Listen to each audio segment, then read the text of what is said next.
ప్రశ్నలు, అది ముఖ్యంగా ఏంటంటే ప్రశ్ననే పరిశుద్ధాత్మ సహాయంతో అడుగుతున్నప్పుడు ఇంకా ఇంట్రెస్టింగ్ గా ఉంది. సమాధానములు ఆత్మీయ ఎదుగుదలకు ప్రయోజనకరంగా ఉంది. ఈ రోజు అలాంటి ప్రశ్న బ్రదర్ ఎండి జగన్ వచ్చారు. Brother Jagan, welcome to the program. John గురించి మనం చూసాం. మరి జాన్ చాప్టర్ 14 గత నమోదులో మనం చెప్పాం. పేపర్ పెన్ తీసుకుంటే చాలా మంది నోట్ చేసుకుంటున్నారు. రెస్పాన్స్ చాలా బాగుంది. చాలా ప్రశ్నలు వస్తున్నాయి. అయితే ఇది ఎలాగంటే ముగ్గురు డిసైపుల్స్ అడిగే ప్రశ్న. జాన్ చాప్టర్ 14 ఒక ప్రాఫిటిక్, జానే ఒక ప్రాఫిటిక్ పర్సన్. అది కాకుండా ఈ జాన్ చాప్టర్ 14లో చాలా ఫౌండేషన్ ఆస్పెక్ట్ ని చూస్తే చాలా అద్భుతంగా రికార్డ్ అవుతుంది. అందులో గతంలో మనం అయితే తోమా గురించి మనం చూసాం. అది కాకుండా ఫిలిప్ని గురించి చూసాం. అయితే ఈ ఫిలిప్కి తర్వాత చూస్తే జూడాస్ ఇస్కారియట్ జూడాస్. అయితే ముందు the person who betrayed Jesus ఇంకా జూడాస్ అడిగే ప్రశ్న. దానికి ముందు మరో పాయింట్ ఉంది. ఫిలిప్ అడిగే ప్రశ్నలో ఒక ఇంట్రెస్టింగ్ అయిన ట్విస్ట్ ఉంది. మనం మూడో పర్సన్ అడగడానికి ముందు ఈ చాప్టర్లో ఫిలిప్ అడిగిన ప్రశ్నకు క్రైస్ట్ చెప్పిన సమాధానాన్ని గత కార్యక్రమంలో మనం ఎక్కువ ఎక్స్ప్లెయిన్ చేయలేదు. సో ఫిలిప్ ఏం అడుగుతున్నాడంటే, Lord shows the father, it is sufficient for us అని చెప్పి ప్రశ్నిస్తున్నాడు. దాని వివరణ మీరు చెప్పారు. అయితే జీసస్ క్రైస్ట్ చాలా డీప్గా వెళుతున్నారు. ఎలా దీన్ని అర్థం చేసుకోవాలి? అంటే ఫిలిప్ యొక్క ఒక ఫిజికల్ బ్యాక్గ్రౌండ్ మనం చూడాలి. ఒక ఉదాహరణకు చెప్తున్నా, ఆయన వచ్చి ఒక యూదా గోత్రములో లేక ఇశ్రాయేలీయుల వంశావళిలో వచ్చేటువంటి అపోస్తలుడు. అలాగున్నప్పుడు వీళ్ళందరికీ వచ్చి దేవుడు ఒక్కడే, వారు తండ్రినే వారు చూస్తున్నారు. అయితే వారికి ఆయన తండ్రిలాగా అగపడలేదు. వారి మట్టికైతే ఒక పాత నిబంధనలో ఒక థాట్ ఉంది. ఏంటంటే మెస్సయ్య వస్తాడు, మెస్సియా అభిషేకం పొందినవానిగా ఉంటాడనేది. అయితే అదే సమయంలో ఫాదర్ సన్ అనే రిలేషన్షిప్లో వస్తాడని వారికి తెలియదు. ఓల్డ్ టెస్టిమెంట్లో ఆ బయలుబాటు లేదు. దేవుడు ప్రభువు అనేటువంటిది. సో మెస్సయ్యని వీరు దేవునిగానే చూస్తున్నారు. గాడ్ యొక్క సన్నుగా ఇందులో చూడటం లేదు, అభిషేకింపబడిన వానిగా చూస్తున్నారు. అందువల్ల బాప్తిస్మకుడు యోహాన్ని కూడా చూస్తూ మీరే మెస్సయ్య అని అడుగుతారు. ఈ బ్యాక్గ్రౌండ్ నుండి ఆయన వస్తున్నాడు. ఇప్పుడు ఈయనకి తండ్రి అని చెప్పిన వెంటనే ఫాదర్ అనేటువంటి రిలేషన్షిప్ అక్కడ యేసు ఇంట్రడ్యూస్ చేస్తున్నాడు. న్యాయమైన ఒక థాట్ కదా, నేను ఫాదర్ దగ్గర నుండి వచ్చాను, ఫాదరే నన్ను పంపాడు, ఆయనే చేస్తున్నాడు అన్నీలాగా చెప్తూ ఉంటూ, ఇప్పుడు దేవుడు ఒకటిగా ఉన్నవారికి ఇప్పుడు ఇక్కడ వచ్చి ఇంకా పూర్తి అయిన బయలుబాటు వీరికి దొరకలా. ఒక ఉదాహరణకు యేసు చెప్తున్నాడు, నన్ను మీరు ఎవరని అనుకుంటున్నారు అన్న వెంటనే పీటర్ చెప్తాడు, ఈ విధంగా నువ్వు దేవుని కుమారుడవు అని చెప్తాడు. అప్పుడు క్రైస్ట్ చెప్తాడు, ఇది రక్తమాంసములు నీకు బయలుపరచలేదు, పరలోకం బయలుపరిచింది. దాని అర్థం ఏంటంటే, నువ్వు నన్ను అర్థం చేసుకుని నేనే కుమారుడనని నీ హృదయం నుండి అర్థం చేసుకుని చెప్పలేదు, హృదయాంతరంగము నుండి చెప్పలేదు. నీకొక రెవల్యూషన్ అనేది వచ్చింది. ఆ రెవల్యూషన్ నుండి నువ్వు చెప్పావు. పలుమార్లు మనకు తెలియకుండానే రెవల్యూషన్ వస్తుంది. ప్రాఫెసీ వచ్చిన విధముగా ఒక బయలుబాటు వచ్చింది, ఒక ఫాదరు ఒక సన్ అని చెప్పి.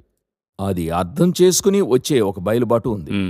బైబిల్లో ఈయన ఎవరెవరు సన్నుగా అర్థం చేసుకున్నారనేటువంటిదే ఒక కారణంగా మీరు చూడొచ్చు. మార్తా చెప్తుంది, నీవు ఉన్నతమైన దేవుని కుమారుడవు అని అంటది. ఆ శతాధిపతి చెప్తాడు, ఆయన నిజముగానే దేవుని కుమారుడు అని అంటాడు. ఈ చోట పీటర్ చెప్తాడు, నీవు దేవుని కుమారుడవు. కానీ ఈ ముగ్గురు చెప్పేదానికి డిఫరెన్స్ ఉంది. మార్తా చెప్పేప్పుడు యేసు చెప్పిన ప్రసంగాన్ని విని అటు తర్వాత అందులో నుండి ఆమె కనుగొన్నది. అందువల్ల యేసు చెప్తాడు, నీకిది రెవల్యూషన్ అని చెప్పడు. కానీ పీటర్కి అలా కాదు, రెవల్యూషన్. శతాధిపతికి అలా కాదు. అతను జరిగిన సంభవాలన్నీ చూసి ఈయన నిజముగానే దేవుని కుమారుడు, అతను విషయాలన్నిటిని కూడా చూసి చెప్తున్నాడు ఫెయిత్లో. అయితే కూడా ఉన్న ఫిలిప్ మట్టుకైతే ఈయనకి దేవుని కుమారుడు అనే దాంట్లో వీరెవరూ 100% లోకి వెళ్ళలేదు. తండ్రి తండ్రి తండ్రి అని చెప్తూ ఉన్నారు. ఇప్పుడు వీళ్ళల్లో మరొక విషయాన్ని బాగా తెలుసుకోండి. ఇప్పుడు మీరొక కాన్ఫరెన్స్కి వెళ్తున్నారు, సెమినార్కి వెళ్తున్నారు. వెళుతున్నప్పుడు మీకంటూ ఒక ఘనం ఉంటుంది కదా. మిమ్మల్ని తీసుకెళ్లి చైర్లో కూర్చోబెడతారు. మీరు ఒక గెస్ట్ స్పీకర్ అనుకోండి, మీరే అక్కడ సెర్మన్ ఇస్తున్నారు. వెంటనే ఏం చేస్తారు, మీకు ఒక ఘనతనిస్తారు. ఇప్పుడు మీరు మీడియాలో ఒక ఇంపార్టెంట్ పర్సన్ గా ఉన్నప్పుడు, మీడియానే మీటింగ్ జరుగుతున్నప్పుడు అక్కడ ఒక ఘనతనిస్తారు. పిల్లలు మిమ్మల్ని ఎలా ట్రీట్ చేస్తారు? ఇంట్లో క్యాషువల్ గా ఉంటారు. రండి నాన్న, కూర్చోండి నాన్న అని అలాగే చెప్తారండి. ఒక దగ్గరికి వెళ్తున్నారు, రండి అశ్విన్, ఒక దగ్గర ఫస్ట్ రోలో కూర్చోబెడతారు కదా. ఇంట్లో కథే వేరు, ఇంటి కథే వేరే కదా. మన నీళ్లు అడిగితే కూడా ఇవ్వరు, 2-3 సార్లు అడిగితేనే నీళ్లు ఇస్తారు. అయితే ఇక్కడ అలా కాదు, వెళ్ళిన వెంటనే ఒక డ్రింక్ ఏదో ఇస్తారు కదా. ఇప్పుడు క్రైస్ట్ వీళ్లతో ఉండి 3.5 సంవత్సరాలుగా క్రైస్ట్ నార్మల్గా అయిపోయాడు వీళ్ళకి. క్యాషువల్ అయ్యారు. క్యాషువల్ అయిపోయాడు. ఒక ఎందుకంటే దగ్గర కూడానే కూడా ఉన్నాడు. ఉన్నాడు. ఒక దగ్గర అయితే మీరు చూడండి, క్రైస్ట్ వచ్చి తాను సిలువకు వెళ్లే దాని గురించి మాట్లాడతాడు. ఉమ్, మాట్లాడిన తర్వాత పేతురు ఆయన చేయి పట్టుకొని అది నీకు దూరమగునుగాక కలుగదని ఆయనను గద్దింపసాగాను. ఎవరిని గద్దించడం? అర్థమైంది. పేతురు గద్దింపసాగాను అవును. ఆయన చెయ్యి పట్టుకుని. అదిను ఆ వాక్యాన్ని మీరు తేటగా చదివి చూడండి. అయితే ఆయన పేతురు వైపు తిరిగి అయితే ఎలా పట్టుకెళ్ళుంటాడు? యాక్చువల్లీ ఫిజికల్ గానే ఒక చెయ్యి పట్టుకొని తోసినట్లు. ఫ్రెండ్ని మెడ మీద చేపెట్టి అలా తీసుకెళ్ళినట్టుగా చెప్పకూడదు. చెప్తున్నప్పుడు అలా చేపెట్టుంటాడు. అలా ఆయన తిరుగుతూ సాతానా నా వెనుకకు పొమ్ము అంటున్నాడు. ఉమ్, అలాంటప్పుడు ఎంత క్యాషువల్ అయి ఉంటాడో చూడండి. ఉమ్, ఇప్పుడు ఈయన ఇతడికి క్యాషువల్ అయిపోయాడు. అవును. ఈయన దేవుని కుమారుడనే దానిని గురించి పెద్దగా అనిపించలేదు. ఉమ్. ఇతని మైండ్ అంతా ఈయన ఒకరిని చెప్తున్నాడే తండ్రి తండ్రి అని, ఆయన్ని నేను చూడాలి. అయితే వెతుకుతూనే తాను ఉన్నాడు. వెతుకుతూ ఉన్నాడు. ఈయన ఒకరిని గురించి మాట్లాడుతున్నాడే తండ్రి అని చెప్పి తండ్రి అని చెప్పి తండ్రి అని చెప్పి ఈయన చెప్తున్నాడు నేను తండ్రిని చూడాలి. హే అప్పుడే క్రైస్ట్ చెప్తున్నాడు, అరే నువ్వు చూసేదే తండ్రిని కదా. ఉమ్, తండ్రి యొక్క అంటే ఈరోజు భాషలో చెప్పాలంటే ఎలా చెప్పొచ్చు అంటే ఈరోజు విర్చువల్ వర్షన్ నేనే అది. చూడు నీ కంటికి ముందు నుంచున్నాను. ఈయన మైండ్లో తండ్రి వేరే ఈయన వేరే అన్నట్టుగా ఉంది. ఈయన ఒక చోట ఈ డాక్టర్ని తేవాలి. ఈరోజు అనేక మంది చెప్పే డాక్టర్ని వినుంటారు. తండ్రిని వారు దేవునిగా ఒప్పుకుంటారు, ఉమ్, క్రైస్ట్ని ఒప్పుకోరు వాళ్ళు. ఉమ్, క్రైస్ట్ని కుమారుడని కూడా ఒప్పుకుంటారు వాళ్ళు. అవును ఆయన కుమారుడు అనేటువంటిది. వారు చెప్పే జవాబు దానికి ఏంటని అడిగితే క్రైస్ట్ తనను ఎక్కడన్నా గాడని చెప్పుకున్నాడా అని చెప్పి ఈ చోట చెప్తున్నాడు చూడండి. తండ్రి నేను ఏకమై ఉండులాగునా నన్ను కనుగొన్నవాడు తండ్రిని చూసినట్టే క్లారిఫై చేశాడు. ఈ రోజుండే గ్రూప్ చెప్తుంది కదా, ఈయన కాదు. ఆ రోజు ఒక యూదుడు ఉండాడు. ఉమ్, ఆ రోజు అతను ఏం చేశాడంటే ఈయన గాడు అని చెప్పిన వెంటనే చేతిలో రాయి తీసుకున్నాడు. ఉమ్, అతను చెప్తున్నాడు, నీవు మానవునిగా ఉంటూ నీవు దేవుని కుమారుడని ఎలా చెప్తున్నావు అని రాయి తీశాడు. ఉమ్, దేవదూషణ చేస్తున్నాడు అని చెప్తున్నాడు సువార్తలో. ఈ రోజు వాళ్ళు అదే చెప్తున్నారు. క్రైస్ట్ వచ్చి దేవుడంత కాదండి, ఆయన వచ్చి దేవుని యొక్క కుమారుడుగా మేము ఒప్పుకుంటున్నాం, శరీరధారిగా వచ్చాడని మేము కొంతమంది ఒప్పుకుంటున్నాం. ప్రాఫిట్ అని కూడా ఒప్పుకుంటారు. ప్రాఫిట్ అని ఒప్పుకుంటున్నారు. కొందరైతే ఏం చెప్పేది ఈ వడ్రంగి కుమారుడు దానికి ఒప్పుకుంటారు, కార్పెంటర్ సన్ అవన్నీ ఒప్పుకుంటారు. అయితే దేవునిగా ఒప్పుకోరు. క్రైస్ట్ చెప్తాడు, నన్ను చూసినవాడు తండ్రిని చూచినట్టే. ఈ రెవల్యూషన్ అక్కడ దొరుకుతుంది. ఇప్పుడు మరలా అడుగుతున్నాడు. ఇంకొకటి క్రింద ఒక వాక్యాన్ని చదివి చూడండి. ఒక గాడొచ్చి తన యొక్క డిసైపుల్ దగ్గర, ఇంకా చెప్పాలంటే తనను ప్రేమించే వాని దగ్గర నమ్మిక ఏర్పరుస్తున్నాడు చూడండి. క్రింద చెప్తున్నాడు చూడండి 11వ వచనంలో, తండ్రి యందు నేనును నాయందు తండ్రియు ఉన్నామని నమ్ముడి, లేదా ఈ క్రియల నిమిత్తమైనను నన్ను నమ్ముడి. Believe me that I am in the father and the father in me, or else believe me for the sake of work themselves అని రాయబడి ఉంది. నేను చెప్పేదైనా నమ్మండి, లేదా క్రియలు చూశానా నమ్మండి. ఇది మీరు సాధారణంగా చెప్పి చూడండి. ఉమ్, ఒక గాడు తన డిసైపుల్ని కోపడలేదు, కోపగించుకోలేదు. అర్థమయ్యేలా చెప్పాడు. 3.5 సంవత్సరాలు కూడా ఉన్నవాడు ఒక ప్రశ్న అడుగుతున్నాడు. సరే అతని దగ్గర చెప్తున్నాడు, నేనే తండ్రి అంటున్నాడు. అతను అంగీకరించే పరిపక్వతలోకి రాలేదు. ఎందుకంటే తనకి ఇంకా హోలీ స్పిరిట్ రాలేదు. ఆ ఓపెన్ కాల. ఈ రోజు ఆ హోలీ స్పిరిట్ వచ్చిన వాళ్ళకి ఆ ఓపెన్ లేదు. ఎంతమంది ఇంకా మన త్రిత్వాన్ని ఒప్పుకునే వాళ్ళు ఉన్నారు, ట్రినిటీని. ఇంకా చెప్తారు ముగ్గురు దేవుళ్ళు కాదు, ఇక్కడ ముగ్గురు దేవుళ్ళు కాదు, ముగ్గురు కాదు, ఒక్క దేవుడే. అయితే క్రైస్టు తండ్రి అనేవారు ఇద్దరు వ్యక్తిత్వాలుగా ఉన్నారు. అయితే ఒకరిగానే ఉన్నారు. ఈ అవగాహన ఎంతమందికి ఈ రోజు లేకుండా ఉంది? ఆ అవగాహన ఇతనికి ఆ చోట కలగడం కష్టమైంది, ఎందుకంటే హోలీ స్పిరిట్ పొందల.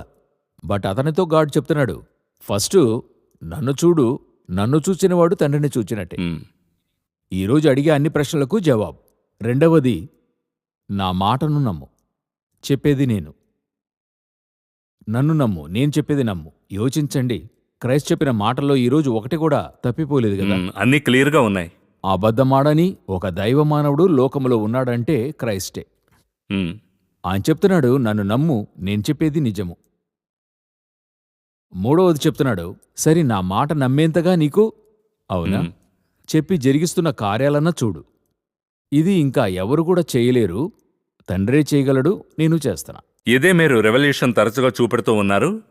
ప్రాఫిటికల్ గా అన్ని జరుగుతూనే ఉన్నాయి, ఏది మిస్ కాలేదు. ఏది మిస్ కాలేదు.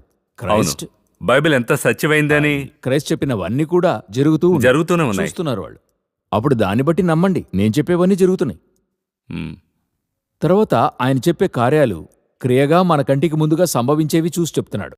సరే, మీరు బైబిల్లో రాసి ఉంచింది మీరు నమ్మలేదు, రాసిన కార్యం జరుగుతుంది కదా, ఉమ్, దాన్ని బట్టైనా నమ్మండి. ఆ, ఎంత చక్కగా ఒక విషయాన్ని బిలీఫ్ చేయించడానికి పరలోకం ఎంత రిస్క్ తీసుకుంటుంది, పాటు పడుతుంది. ఉమ్, అదే ఇక్కడ ఫిలిప్తో ఆయన చెప్తున్నాడు, చక్కగా చెప్తున్నాడు. నువ్వు ఒకటి ఫస్ట్ నమ్ము, ఉమ్, లేదా నా మాట నమ్ము, లేదా క్రియలను క్రియలైనా నమ్ము. నేనే తండ్రి, కుమారుడు తండ్రి ఒకటై ఒకటే. ఉన్నారు. అదే తను అడిగిన ప్రశ్నకు అద్భుతమైన జవాబు. చాలా డీటెయిల్ గా ఉంది. ఈ వచనాన్ని మనం సులువుగా చదివేస్తాము, బట్ ఇందులో లోతుగా వెళితేనే పరిశుద్ధాత్మ వివరిస్తున్నాడని క్లియర్ గా అర్థమవుతోంది. అవును, దీంతో చేర్చి గత ఎపిసోడ్ ని కూడా వాళ్ళు చూడాలి. ఇందులో మోషేకును ఫిలిప్ కి ఉన్న కనెక్షన్. కలయికను చూడాలి. మోషే అడిగిన ప్రశ్న, ఫిలిప్ అడిగిన ప్రశ్న ఒకటే. ఉమ్, నేను నీ మహిమ చూడాలని అడిగినది, నేను తండ్రిని చూడాలనేది అక్కడ కొండపైన మోషే దేవుణ్ణి అడగడానికి, ఇక్కడ ఇతను యేసుని అడగడానికి, అక్కడ బండసందు దగ్గరను ఇక్కడ క్రైస్ట్ దగ్గరను రెండూ ఒకటే, సేమ్ సీన్. అయితే మోషే అడిగినప్పుడు గొప్పగా చూశాము, ఇదే ప్రశ్న ఫిలిప్ అడిగినప్పుడు మనం ఎంతో సింపుల్ గా చూస్తూ ఉన్నాం. ఎందుకంటే ఆయన అక్కడ చూపించాడు, ఇక్కడ చూపించనక్కర్లేదు, చూసేశాడు. చూస్తున్నారు. So, కానీ సీన్ ఒకటే. సీన్ ఒకటే. అది మాత్రమే కాకుండా ఇప్పుడు మనం ఈ క్యారెక్టర్ చూస్తున్నాం. ప్రశ్న ఏంటంటే మనమేం అడుగుతున్నాం? క్వశ్చన్. అది మీరు ఆ ప్రశ్నను వచ్చి ఏం చెప్పేది, ద మోస్ట్ వాల్యుబుల్ క్వశ్చన్ మనమేం అడుగుతున్నాం? మనం ఏది సో ఇష్టపడుతున్నాం. వారంతా అడిగారు, మనమేం అడుగుతున్నాం? ఆ వర్డ్ చాలా బాగుంటుంది. ఉమ్, నాకు తండ్రిని చూపించుము, అది నాకు చాలు అంటున్నాడు. నేను అది చూస్తే చాలు అంటున్నాడు. ఎంతటి సాటిస్ఫాక్షన్. సాటిస్ఫాక్షన్. ఇంకొకటి మరొకటి సహజంగా చూస్తున్నారు. ఈ ప్రశ్న అఫ్ కోర్స్ నేను ప్లాన్ చేయలేదు, స్పాట్లో ప్రశ్నించడమే. స్పిరిచువల్ గా ఉండేవారికి ఒక తృప్తి లేని ఒక జీవితం వస్తుంది. అదేమంటే స్పిరిచువల్ వరల్డ్ లో డీప్ గా ఉన్నారు, మంచిగా దేవుళ్ళలో ఉన్నారు. అయితే వారిలో ఈ ఫిలిప్ అడుగుతున్నాడు కదా, నేను చూస్తే చాలు అంటున్నాడు కదా, స్పిరిచువల్ గా అలాంటి సాటిస్ఫాక్షన్ లేకుండా ఉండడానికి కారణం ఏంటి? ఎందుకని అక్కడ మిస్ అవుతుంది? ఇదంతా చాలా డీప్ గా ఉన్నారు. క్రైస్ట్ ని ప్రేమించలేదు. ఓహో, క్రైస్ట్ ని ప్రేమించలేదంటున్నారా? నేను చెప్పే ఉదాహరణ సరిగ్గా ఉందో చూడండి. మ్మ్. ఎందుకని ఇలా ప్రేమించారు కాబట్టి కదా వారు అంత డీప్ గా వెళుతున్నారు. నేను చెప్పనా? మ్మ్. ఇప్పుడు ఈ ఉదాహరణ వచ్చి నెగటివ్ పారబుల్ గా చూడొచ్చు. సరే, ఓకే. ఒక అమ్మాయి అబ్బాయిని ప్రేమిస్తుంది, మ్మ్. ఒక అబ్బాయి అమ్మాయిని ప్రేమిస్తున్నాడు. మ్మ్. చాలా డీప్గా లవ్ చేసే అమ్మాయి నాన్న, అమ్మ, ఇల్లు, వాకిలి అన్నీ వదిలి వస్తుందా? మ్మ్.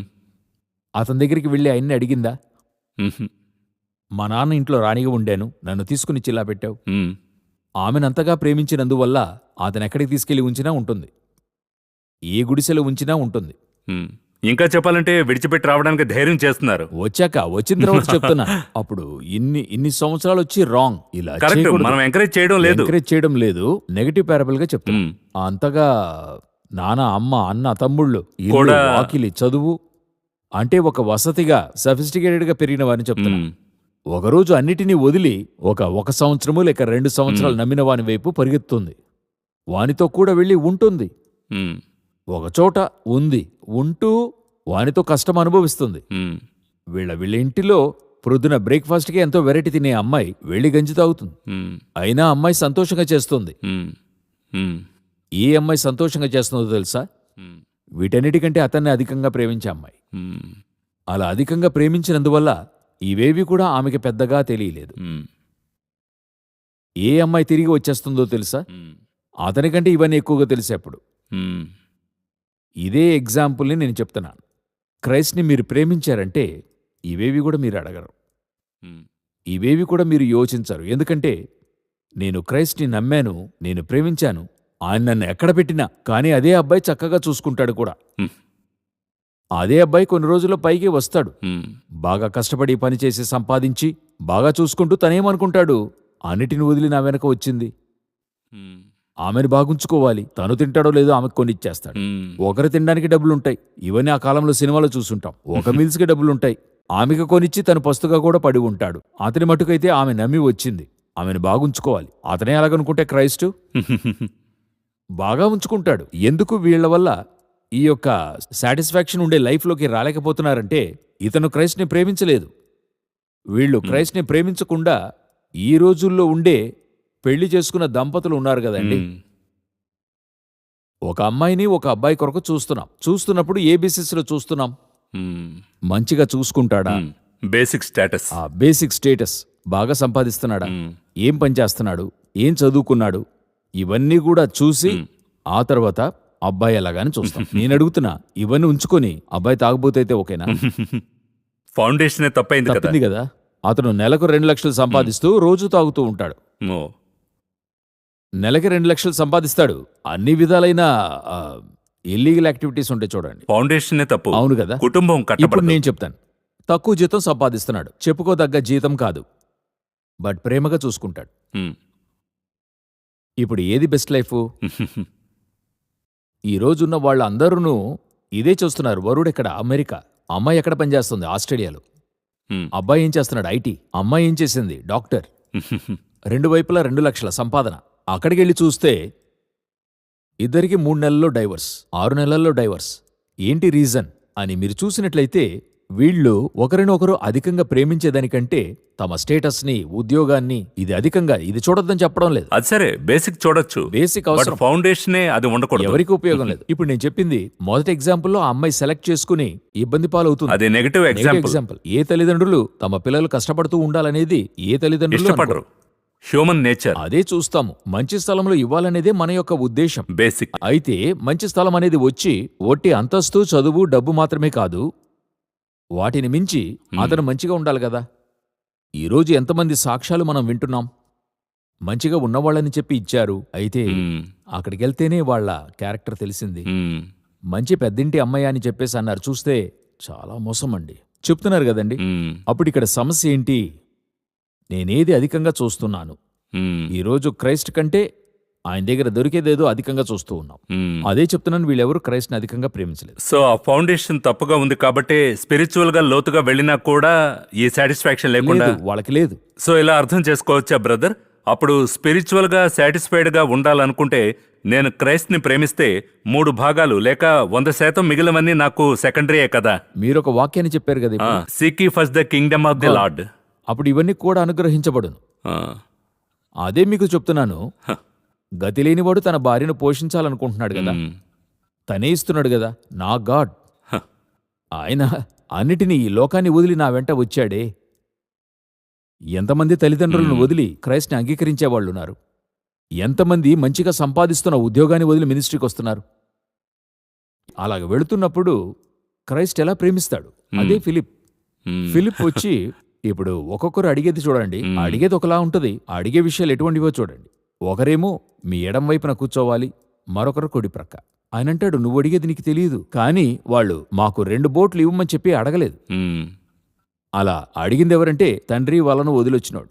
అతనేం అడగలా, నేను తండ్రిని వదిలొచ్చాను, ఒక ఇల్లు మాత్రం కట్టివ్వండి, నేను మీతో కూడా సంతోషంగా ఉంటా, రిటైర్మెంట్ సెటిల్మెంట్ అడగలేదు అతను. అయితే అతను అడిగేదేంటో తెలియలేదు, గొప్పది అడుగుతున్నాడు, స్పిరిచువల్లీ పెద్దది అడుగుతున్నాడు. ఇతను అడుగుతున్నాడు, తండ్రిని చూడాలి నేను.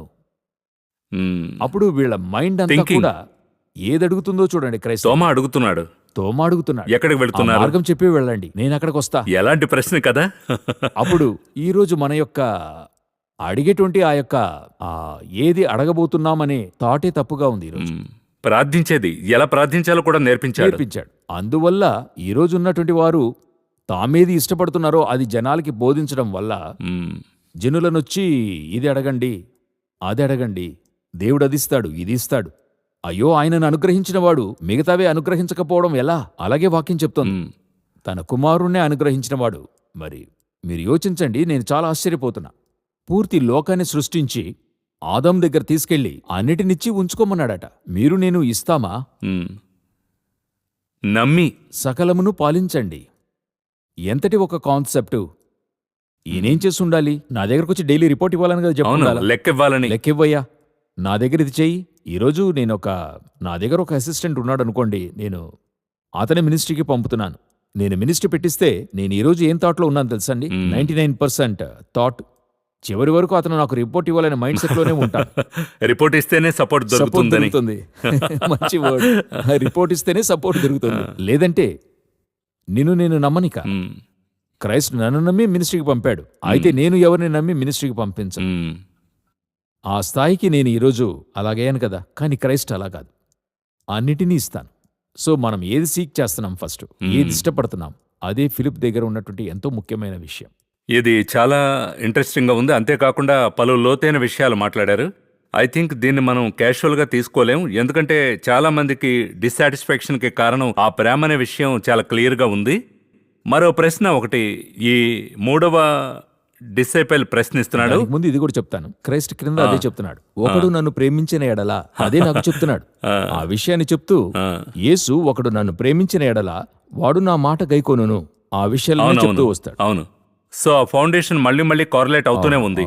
ఆ తర్వాత 15th లో చూస్తే పరిశుద్ధాత్మను గురించి నాకు చాలా ఇష్టమైన ఆ package Jesus promises another helper. నేను వెళుతున్నాను, I will send you A helper. ఆ హెల్పర్ అనేది మనం చాలా చోట్ల మనం ఆ హెల్పర్గానే అనుకోవడం లేదని నా మనసుకి అనిపిస్తోంది. ఎందుకంటే చాలా సిచ్యువేషన్స్ వచ్చినప్పుడు భ్రమిస్తున్నాం. అయితే I'm giving a helper, he's with you అలాగని చెప్తే మనతో కూడానే ఉన్నాడు. మనం ఇదెలా మనకెలా మిస్ అవుతుందని నాకు అర్థం కాలేదు. ఆ హెల్పర్ని అనుగ్రహించాడు. ఇద్దరు హెల్పర్స్ ని మనం తప్పుగా అర్థం చేసుకున్నాం. తప్పుగానే అర్థం చేసుకున్నామా? ఇద్దరు హెల్పర్స్ ని తప్పుగా అర్థం చేసుకున్నాం. ఎలా? ఎందుకని? మొదటి హెల్పర్ ఎవరండి బైబిల్లో? మొదటి హెల్పర్ అయితే ఆడమ్కి ఈవునిచ్చాడు. హెల్పర్. మనం వారిని హెల్పర్ గానే చూడటం లేదు. అది మొదటి సమస్య. మొదటి సమస్య మనం వారిని స్లేవ్ గా చూడటం లేదు. ఓహో, సరిగా వారిని ట్రీట్ చేయడం లేదు. వారు హెల్పర్ మనకి. అంటే వారు ఎలక్ట్రీషియన్ చూడండి, పైన బల్ల మీద నుంచుని ఉంటాడు. క్రింద నుండి సరఫరా చేయాలి కదా. పైన నుంచున్న వానికి క్రింద నుండి ఇచ్చే మనిషి లేకపోతే కష్టం. పైనే ఉండాల్సింది. నుంచుని ఉంటాడే గానీ పైన పని అవదు. నేనే సీనియరు, నేనే మొదటిగా సృష్టించబడ్డాను, నువ్వు నా కోసమే అని నిజమే. బట్ నేను లేకపోతే నీ పని అవ్వదు. ఆ హెల్పర్ని ఎలా ట్రీట్ చేస్తున్నావు? అవును, మనం ఇంట్లోపల అనేక కాన్వర్సేషన్స్ ఉన్నాయి, అన్నీ ఉన్నాయి. అవునా, what ever it is. But వారు హెల్పర్ అనడంలో మార్పే లేదు. దేవుడు అలా అమర్చాడు అద్భుతంగా. Design, natural design. సూర్యుడు పగలు ఇలాగ ఉండాలనేది డిజైన్. అవును, ప్రాపర్ గా మారి ఆనర్ చేయాలి. అంటే నేనేం చెప్తున్నా, మన యొక్క ఏషియన్ మెంటాలిటీస్ అనేది ఉంది, వెస్టర్న్ మెంటాలిటీస్ అనేది ఒకటి ఉంది, ఈస్టర్న్ మెంటాలిటీస్ అనేది ఒకటి ఉంది. నేను ఈస్టర్న్ మెంటాలిటీస్ ని చూసినప్పుడే మనం పర్వాలేదు అనుకున్నాను. అక్కడికి వెళ్ళి వాళ్ళకి జరుగుతున్న సంభవాలు చూస్తున్నప్పుడు కొంచెం ఇక్కడ పర్వాలేదు ఏషియాలో అనుకున్నాను. వెస్ట్కి వెళ్ళిన తర్వాతే ఇక్కడ కూడా తప్పు జరుగుతూ ఉంది అని అనిపించింది. వెస్ట్ లో ఇంకొక లెవెల్కి వెళ్ళినప్పుడే ఎక్స్ట్రీమ్ కి వెళ్ళిన వాళ్ళని కూడా చూడగలుగుతున్నా. సో వాక్యానుసారంగా బోత్ ఆర్ సేమ్ హెల్పర్స్. రెండవ హెల్పర్ వచ్చి హోలీ స్పిరిట్. ఇక్కడ కూడాను వాళ్ళని ఎలాగ మనం వచ్చి మిస్యూజ్ చేస్తున్నాం. ఎవరిని? ఇంట్లో ఉండేవారు. అవును. ఇక్కడేంటంటే యూసే చేయలేదు. మీ హెల్పే అక్కర్లేదని మనము నేనే చూసుకుంటాను అంటే ఒక సింపుల్ గానే మీరు చేయబోయే కార్యానికి ఆయన మీకు సహాయం చేస్తాడు, బోధిస్తాడు, రానున్న కార్యాలను గురించి చెప్తాడు. ఎంతమంది రానున్న కార్యాలను గురించి దిగులు పడి కూర్చుని ఉన్నాం, చేయలేకుండా లేక ఏది దేవుని చిత్తమని తెలియక ఎంతమంది కూర్చుని ఉన్నాం. ఇప్పుడు తండ్రి కూడా ఉంటాడు, అడ్వైస్ చేస్తాడు. సరేనా? తండ్రి అడ్వైస్ చెప్తుంటే వినకుండా కూర్చునే వాళ్ళు ఎంతమంది ఉంటారు? చాలా మంది ఉన్నారు. అవునా? అప్పుడు ఆయన యొక్క ఎక్స్పీరియన్స్ ఏమవుతుంది? వేస్ట్ అవుతుంది. అది ఫాలో అవుతున్నానా లేదా అనేది నా యొక్క అది వేరే విషయం. బట్ అందుకే కదా అక్కడ ఉన్నాడు. అవునా? అన్ని కంపెనీల్లో చూడండి, ఒక ప్యానెల్ ఉంటుంది, డైరెక్టర్స్ ప్యానెల్ అనేది ఉంటుంది. ఎందుకోసం పెట్టుకుని ఉన్నారు? వీళ్ళని గైడ్ చేసి ఏదైనా వచ్చినప్పుడు నడిపించడానికే కదా. నేనెవరిని వినను, ఆ సీనియర్స్ని వినను అంటే, నా ఇష్టం వచ్చినట్టే చేస్తానంటే దానికి పేరు నేనేం చెప్పుకుంటున్నానంటే అది నా హక్కు, నాకంటూ ఇవ్వబడిన లిబర్టీ నాకు ఇవ్వబడింది. లేదు, నువ్వు ఎవరన్నా కానీ ఏమన్నా చెయ్యి. అంతేకాకుండా ఘోరమైన విషయం ఏంటంటే డిసైడ్ చేసేస్తున్నారు. చేసి దేవుడు చూసారా నాకు ఇలా చేశాడు, సరిగ్గా బ్లేమ్ ఒకటి ఆయన సరిగ్గా చేయలేదు.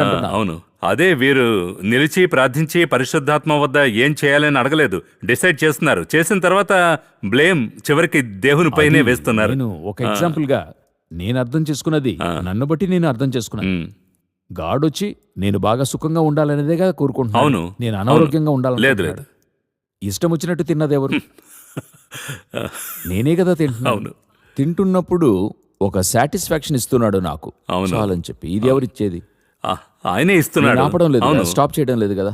దానిపైన ఏదో తింటూ ఉన్నాను కదా. టైట్ చేస్తున్నాం. ఒక లిమిట్ కి పైన ఆయనే డిసైడ్ చేస్తున్నాడు, దీనిపైన నువ్వు తినలేవు అని చెప్పి. అయితే ఇప్పుడు శరీరం పాడవుతుంది. శరీరం ఒక రోజులో చెడిపోదు, గ్రాడ్యువల్లీ అది వస్తున్నప్పుడు సిమ్టమ్ చూపిస్తున్నాడు కదా. మూర్చబోతూ ఉంటాము, లేక ఏదో తల తిరుగుడు, ఏదో ఒకటి జరుగుతుంది. ఇదెందుకు నాకు చూపిస్తున్నాడు? నా ఒంటిలో ఉంచి జాగ్రత్తగా ఉండని. అది కూడా నేను గమనించకుండా పోతున్నాను కదా. మ్మ్. ఆ సోడా ఏదన్నా తీసుకున్నాము, ఏదైనా మాత్రను తీసుకుందాం, ఆ వేసుకుని ఒక 10 సంవత్సరాలు అయ్యాక అన్ని పాటలు ఒక 30% దెబ్బతింటాయి లోపల. మ్మ్. ఆయిల్ లేకుండా బండి నడిపితే ఏమవుతుంది? అరిగిపోతుంది. తర్వాత గరగరాని సౌండ్ వచ్చిన తర్వాతే కదా వెళ్ళి అక్కడికి వెళ్ళి పడుకుంటే అక్కడ వాళ్ళు చెప్తారు, మీ హార్ట్లో ఇంతటి బ్లాక్ ఉంది, మ్మ్. ఇందులో ఇలాగ ఉంది, లివర్లో ఫ్యాటీ లివర్ అయి ఇలాగ ఉంది, మ్మ్. కొలెస్ట్రాల్ ఇంత ఉందని అన్ని చెప్తున్నప్పుడు దేవుని కోసమే పరిగెత్తాను, దేవుడు నన్ను ఎందుకు చేయి విడిచాడు? ఆయన నేను ఇలా తినమన్నాడా? మ్మ్. లేక తినేప్పుడు ముందుగా సాటిస్ఫాక్షన్ ఇచ్చి ఆపాలా? లేదా ఒంట్లో బాగోలేదని సిమ్టమ్ ఇచ్చినప్పుడు వెళ్ళి చెక్ చేశామా? ఏది చేయలేదు కదా. మ్మ్. అయితే నెపము ఎవరి మీద వేయడం? వేస్తున్నాం. ఇదే విధంగా స్పిరిచువల్గా ఉంది. మ్మ్. నాకు దేవుడు చెప్పాడు, మినిస్ట్రీలో ఆయన అడిగే మీరు ప్రసంగం చేసి ఉండాలి, మ్మ్. అడిగే మినిస్ట్రీ చేసి ఉండాలి.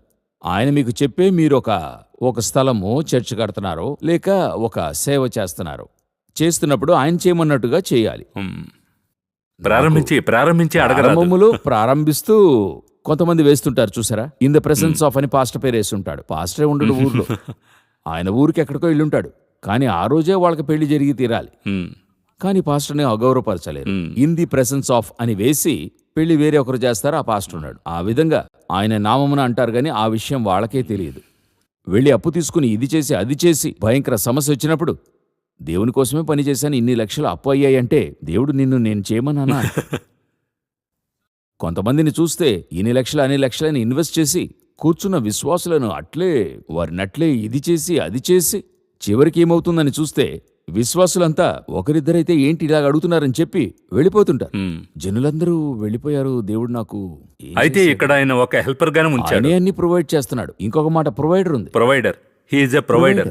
He knows. He knows very well. మీరు తల్లి గర్భమున రూపింపబడక మునుపే మిమ్మల్ని ఎన్నుకున్నాడు.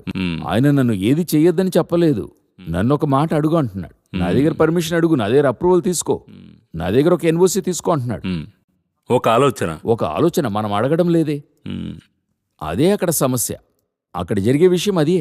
ఈ రికార్డింగ్ లో ఫిలిప్పిన్ గురించి ఎక్కువ మాట్లాడాం, పరిశుద్ధాత్మ గురించి ఎక్కువ మాట్లాడాం. ఇంకా నన్ను అడిగితే ప్రాక్టికల్ గా ఆయన విషయాలు చాలా ఎక్స్ప్లెయిన్ చేశాం. సో ఏది కూడా మనకి టైం వృధా కాలేదు. అయితే నేను ముందుగా చెప్పినట్లు అడగండి చెప్తాన్లో ఈ పర్టికులర్ 14th చాప్టర్ లో 3 డిసైపుల్స్ అడుగుతున్నారు. ఫిలిప్పిన్ గురించి చూసాం, థామసన్ గురించి చూసాం, తర్వాత జోడస్ అంటే బిట్రే చేసిన జోడస్ కాదు. జోడస్ అంటే మరో ఇస్కరియోతు కాని జోడస్ ఆయన ఒక ముఖ్యమైన ప్రశ్న వేస్తున్నాడు. ఇది మనం మరో రికార్డింగ్ లో చూద్దాం. అయితే ఈ కార్యక్రమంలో చాలా విషయాలు లెర్న్ చేసాం. ఈ కార్యక్రమం ఎలా వెళుతుందంటే ప్రశ్నలు జవాబు అనేది అడగండి చెప్తాం, దానికి పైగా పరిశుద్ధాత్మ మనల్ని ప్రేరేపిస్తున్నాడు కొన్ని విషయాలు మాట్లాడమని నేను ఫీల్ చేస్తున్నాను. వన్స్ అగైన్ చాలా సంతోషం బ్రదర్ జగన్. మరో కార్యక్రమంలో మరో ఆసక్తికరమైన ప్రశ్నతో మనం మళ్ళీ కలుద్దాం. Thank you very much.